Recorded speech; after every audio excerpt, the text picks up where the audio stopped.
Remember when I posted about hair loss and what may be at the root of it? Now, I promised a case study, so here it is.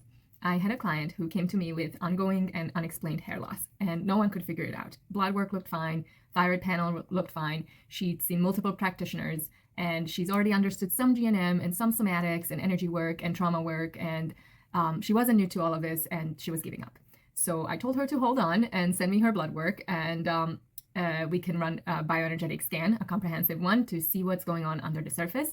And what came through was wildly validating, not just on the scan, but looking at her labs, we really understood the story. And once we knew how to interpret, it all made sense.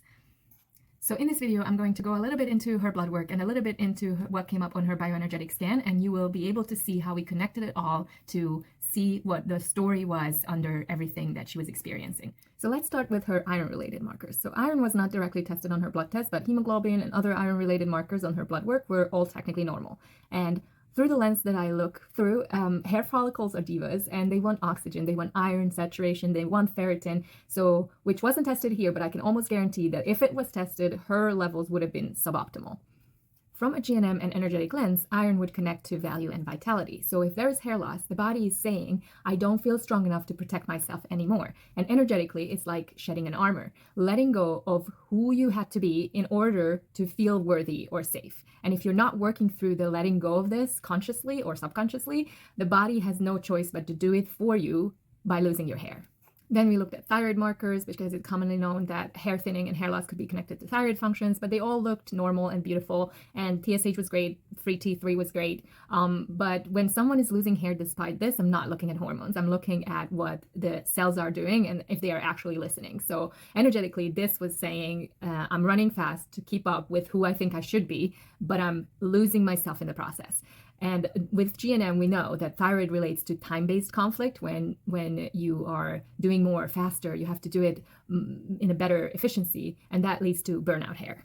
Next, we looked at her liver enzymes, and they were all not abnormal, but kind of low normal, which in my book is a red flag for chronic energetic fatigue. And the liver is your detox headquarters. So if it's quiet, and it's not because it's nothing happening, it's because it's exhausted from the years of trying to metabolize emotional suppression.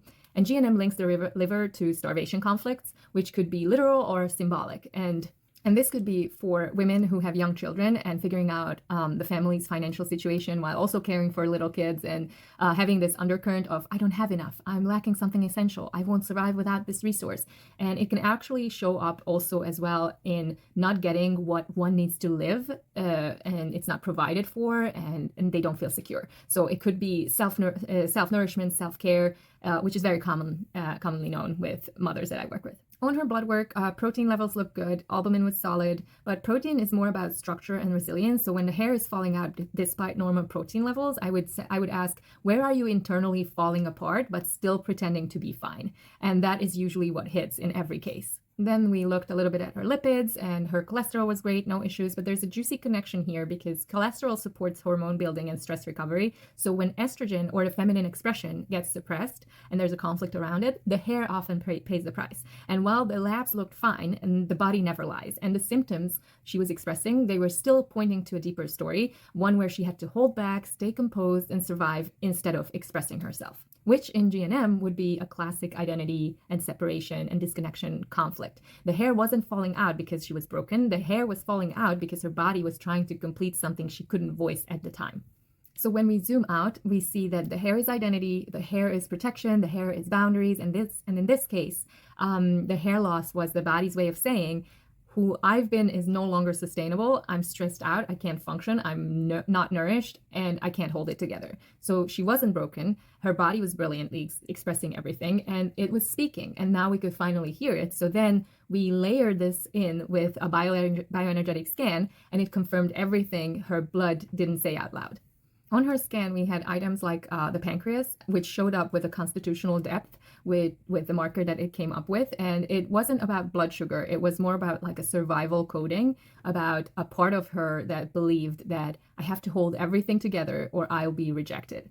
And in GNM, the pancreatic ducts relate to a conflict theme of identity conflict, especially about role or performance within the family or group, and the theme of not being good enough in this role. And I failed something at something important. So then we looked even more and we found the hypothalamus resonated, which is a master regulator, and it showed up as a pretty deep pattern. And that tells me that her nervous system is being on high alert for years, and she doesn't rest, and she scans for threat even when there is silence. And then the hypothalamus is not directly in the GNM conflict relay, but it is involved in regulating temperature, hormones, sleep, circadian rhythms, and nervous system, especially in vagatonia. And then energetically, the theme for the hypothalamus would be, I'm not safe unless I'm watching everything. So that's pure survival hypervigilance.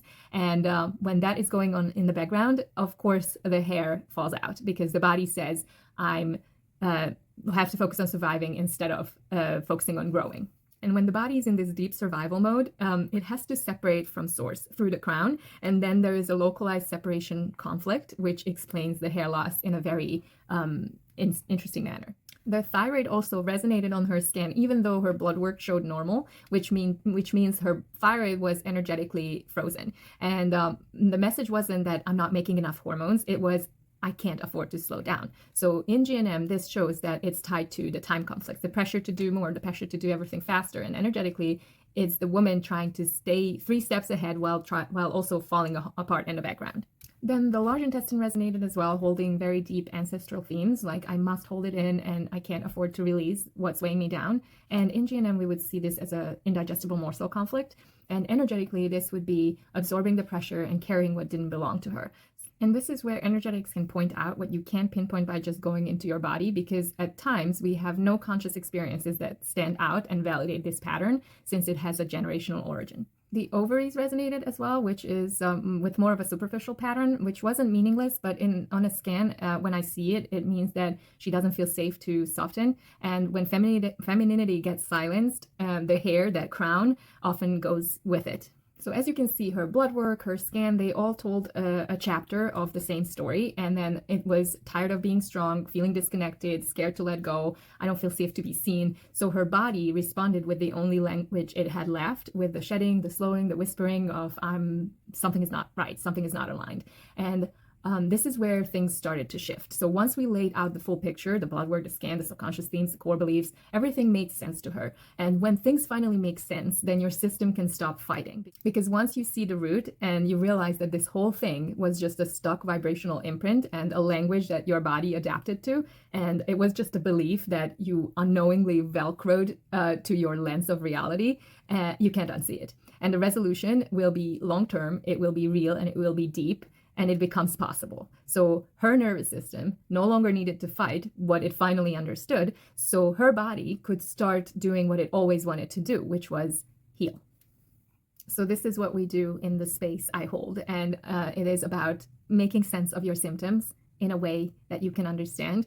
And if there is something here that you recognize and you've been carrying questions that no lab or practitioner or process could answer for you, then if you're ready to look deeper, I'm here. And we can gently, thoroughly go through everything without bypassing, without blaming. And it's just curiosity, precision, and respect for what your body's been trying to tell you all along. And you don't have to keep searching in circles and loops, and you just have to start listening in a different way. And we can help you get to the resolution that you're looking for. So get in touch when you're ready, and let's start the process.